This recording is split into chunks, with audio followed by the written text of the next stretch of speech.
Yo. Excuse me? Mega Salamence. What's going on, everyone? And welcome back to the Pixelmon world. We're here, and we have a friend. Do you want to say hi? He just showed me his butt. Hey. This is a shiny Mega Manectric we're about to take on, or attempt to take on.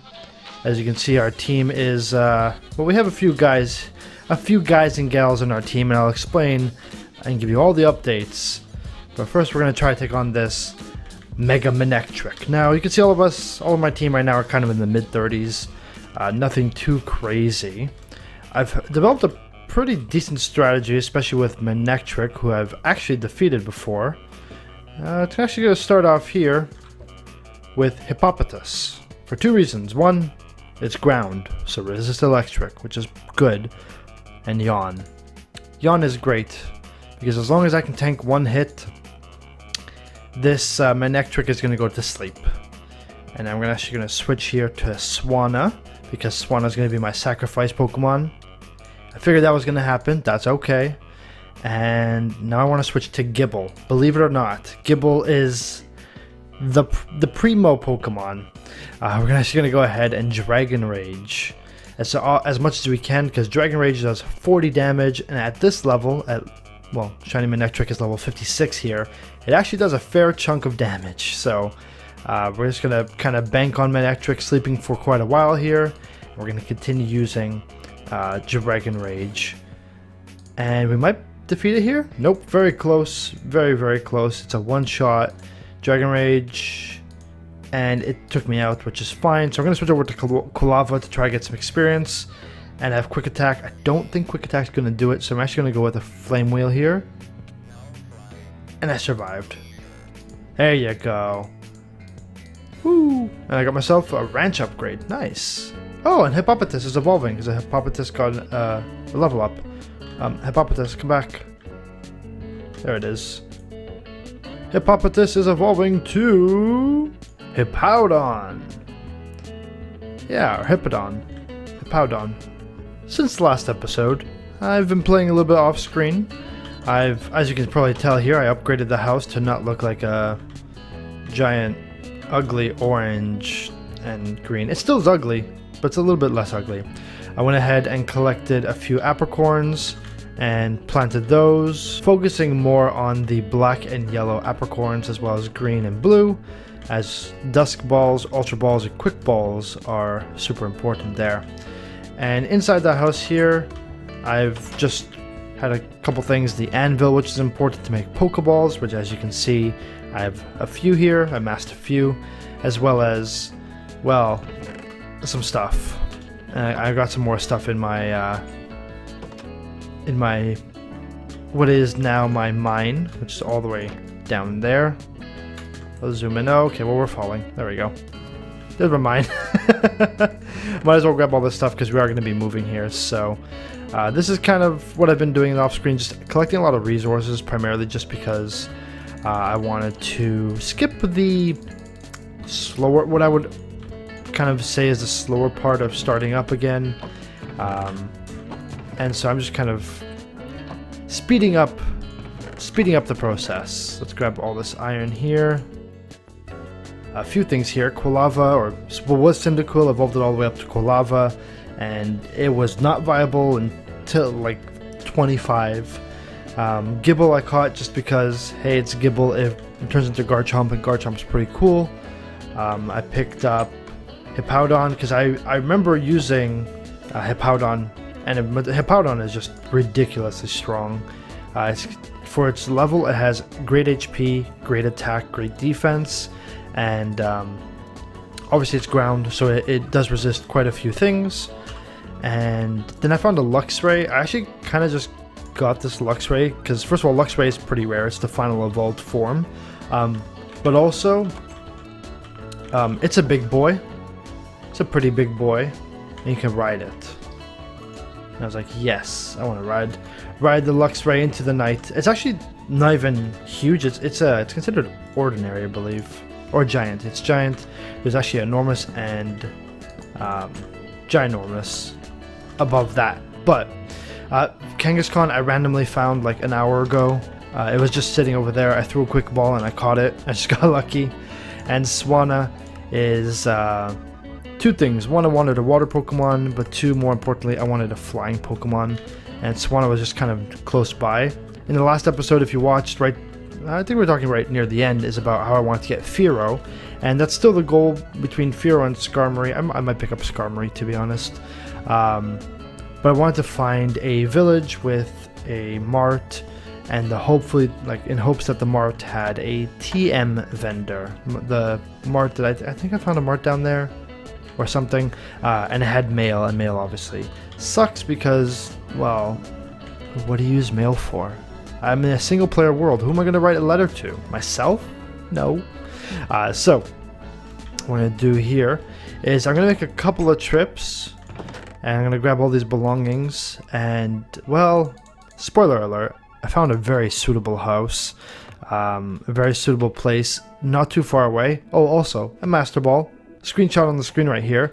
I battled this Scizor, or Mega Scizor, for, oh, I don't know, 20 minutes, genuinely just wiping every single time, healing, wiping, until I developed a strategy to just whittle it away until I finally got it, and it dropped the Master Ball, which is awesome, and I thought that was really, really cool. I found HM Fly. I've never found an HM before, so I'm going to do double check, but I'm pretty sure the HMs can be reused like in the traditional Pokemon game. So spoiler alert, I did find a village. I was not even meaning to search. I was kind of just looking at the top there. I was like, oh, look, just kind of surveying the land. Oh, there's, you know, forest behind me, swamp over there. Looks like an ocean or beach, you know, kind of beach-esque biome. And then I saw this just in the distance, and I said, whoa, that's pretty cool. It's a double gym. It's a grass gym and a water gym. I thought that was really, really cool. And then I realized there's a village right there with a mart. And the mart vendor is, fortunately speaking, a TM vendor. So that was really, really, really fortunate. No pun intended. Fortunate. Get it? Because fortunes and the vendor. Okay, we're going to quickly go check the vendor.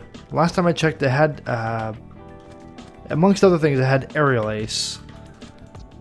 Do you really think you should be hanging around with Pokemon? I think they're scary. Ooh. You can see there, this is going to be a grass bug gym. And the Feraligatr up there, shiny Feraligatr, indicates that's going to be a water gym. But, yes, look at all these delicious TMs. Those are actually pretty crappy TMs, but still, we have no money, so it's not like we're going to be buying a bunch of TMs. But my plan, well, look at this little Hippowdon.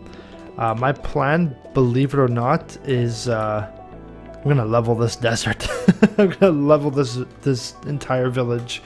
Last series, or the last time I kind of started this series, I lived in the village, and I was kind of living near one of those Pokemon centers there. But I want to create my own little village, so I'm gonna level this entire thing off screen, and I'm gonna create my own houses, create everything so that it's more to what I want and less to what Minecraft naturally generates.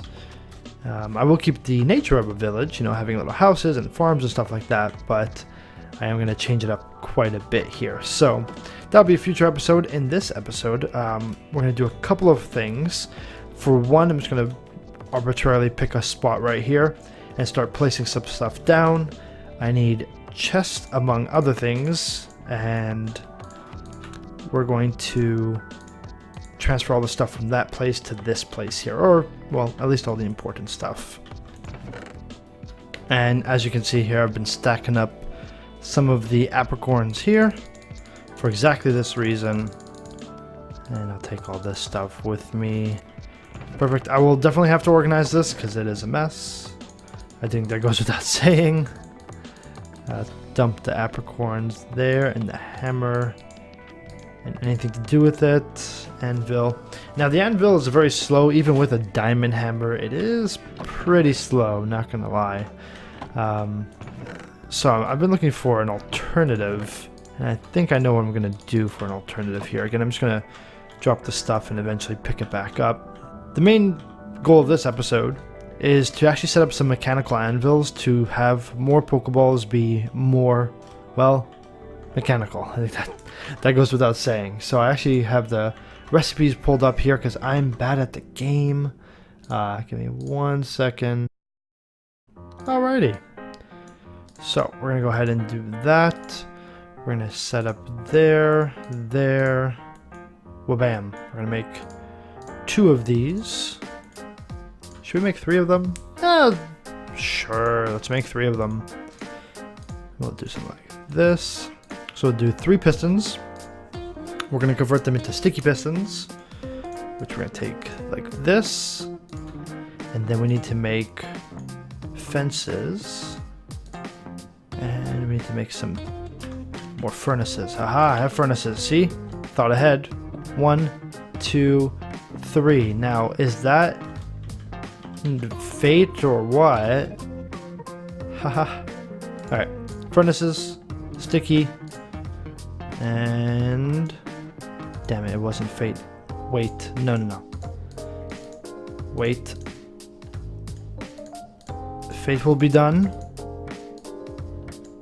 properly. Haha, mechanical anvils. Told you. You guys didn't believe me. How do you make hoppers? Is it like this? Hoppers. That's not how you make hoppers. Guys, I know how to make hoppers. I was just testing you guys. Duh, obviously. They're finding out, guys. I don't actually know what I'm doing. Okay, so 2, 2, 2, 2, 2 hoppers. I'll technically make 3 hoppers, or 3 like that. Perfect. Alrighty. So now that we have our mechanical anvils without any issue and very smoothly, we're gonna go ahead and place these down. Bam. Bam, and bam. Perfect. So, what we're going to do is we're going to put a hopper on top, and a hopper on top, and a hopper on top. Good. Then we're going to go ahead and make 1, 2, 3. Now we're going to put a chest. Ooh. I know what I'm doing. Do you? Cactus? Cactus is like, no, you prick. I think it does have to be like this, feeding into the hopper that way. Okay, I was close. You just have to do this. Hold on. Yo! Excuse me? Mega Salamence. There's a healer there. Do we have a chance? A Mega Salamence. What would I even do to this thing? I'm just gonna try to put it to sleep, I guess. Or Mega Garchomp, excuse me, not Salamence. Okay, yawn. Run. Run. Run. Run. Okay, so I figured out. So Mega Garchomp is on the agenda, but not right now. I can't deal with that right now. But I had the hopper and the mechanical anvil very close. There's a minor boo-boo. Diglett, please. Oh my god. Guys, save me. I don't want your dirt. Diglett, leave me alone. Okay.